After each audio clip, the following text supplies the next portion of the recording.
नमस्कार बंधुरा आज के डिमेर एक रेसिपि देखाबो।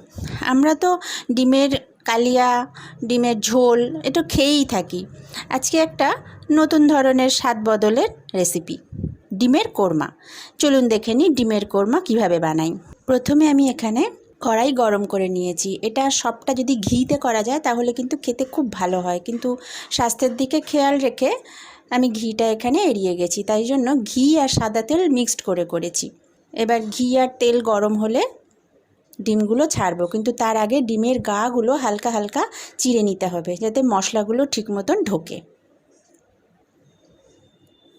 तेल गरम हो गेছে, सामान्य एकटू नुन दिए दिलाम जाते डिमगुलो लेगे ना जाए कड़ार गाए। एबार डिमगुलो दिए जास्ट एकटू नाड़ाचाड़ा करते होबे।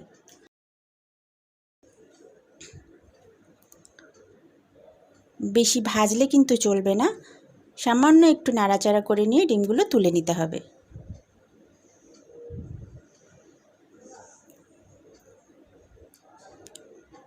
एबारे आमी एखाने एकटा बड़ो पेঁয়াজ कुचि करे दिए दिलाम। एटाके बेश लाल करे तुले निते होबे, जेभाबे आमरा बेरेस्ता करी ठीक ओई रकम। देखुन भाजा हये गेছে, आमी पेঁয়াজটা तुले निलाम। আর পেঁয়াজটা তেল থেকে সমস্তটা খুব ভালো করে তুলে নিতে হবে। এবারে তেজপাতা দিলাম, দুটো ছোট এলাচ, দুটো লবঙ্গ আর সামরিচ দিয়েছি চারটে। সামরিচ যদি না থাকে দেওয়ার দরকার নেই, অসুবিধা হবে না তাতে। এবারে আমি পেঁয়াজ বেটে রেখেছিলাম, তার সাথে আদা রসুন বাটাও ছিল 2 চামচ মতো। 1 চামচ আদা, 1 চামচ রসুন আর একটা গোটা বড় পেঁয়াজ বেটে বা পেস্ট করে নিয়ে আমি পুরোটাই দিয়ে দিলাম। এবার এটাকে কষতে হবে, খুব ভালো করে কষতে হবে।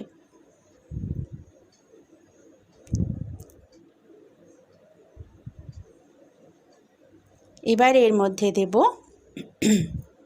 লঙ্কা গুঁড়ো, জিরে গুঁড়ো, ধনে গুঁড়ো দিয়ে ভালো মতন কষিয়ে নেব। এতে কিন্তু হলুদ দেওয়া চলবে না, কারণ কোরমা একটু সাদা সাদা হয়। ভালো করে কষিয়ে নেব মশলাটা। দেখুন প্রায় 2-3 মিনিট মতন সময় লেগেছিল আমার। তো এই অবস্থায় এসেছে, কষতে কষতে বেশ সুন্দর একটা গন্ধ বেরোবে, বুঝতেই পারবেন কষিয়ে এসেছে। তখন একটু পোস্ত আর 1 চামচ মতন পোস্ত আর 5-6টা কাজু বাদাম দিয়েছিলাম আমি, সেই দুটোকে একসঙ্গে বেটে নিয়েছিলাম, সেটা দিয়ে দিলাম। এটাকেও এবার এই মশলার সঙ্গে কষিয়ে নেব।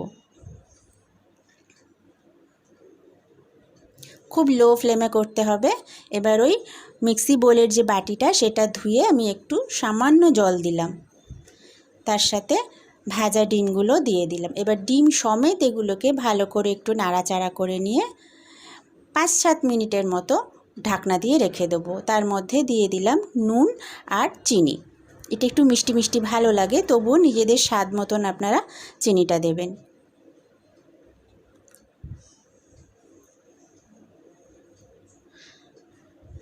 পাঁচ 7 মিনিটের মতন ঢাকনা দিয়ে রেখে দিয়েছিলাম। 5-7 মিনিট পর এই অবস্থায় ফিরে এলো। মশলাটা বেশ কষে এসেছে, বেশ ঘন হয়ে এসেছে।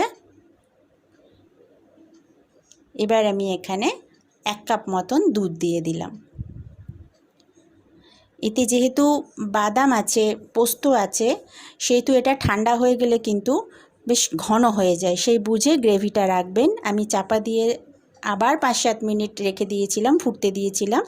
5-7 মিনিট পর আমি ঢাকনা খুলে এই অবস্থায় দেখতে পাচ্ছি, দেখুন অনেকটা ঘন হয়ে এসেছে। এবারে আমি যে পেঁয়াজটা রেখেছিলাম সেই পেঁয়াজের বেরেস্তাটা আমি এর মধ্যে দিয়ে দিলাম। দিয়ে এবার এটাকে খুব ভালো করে এই কোরমার সঙ্গে মিশিয়ে দিতে হবে। ব্যাস, আর কিছু দেওয়ার নেই, ভীষণ সুন্দর খেতে হয় এটা। তৈরি হয়ে গেল আমাদের ডিমের কোরমা। গ্যাস অফ করে দিলাম। গরম গরম পরিবেশন করুন ডিমের কোরমা। তো বন্ধুরা, আমার এই ডিমের কোরমা রেসিপি আপনাদের কেমন লাগলো জানাবেন, লাইক আর কমেন্ট দিয়ে অবশ্যই জানাবেন। আর যারা এখনও আমার চ্যানেল সাবস্ক্রাইব করেননি তারা সাবস্ক্রাইব করুন আর পাশের বেল অপশানটা টিপে দিন, যাতে আমার সমস্ত ভিডিওর সব নোটিফিকেশনগুলো আপনাদের কাছে পৌঁছে যায়। ধন্যবাদ বন্ধুরা ভিডিওটা দেখার জন্য।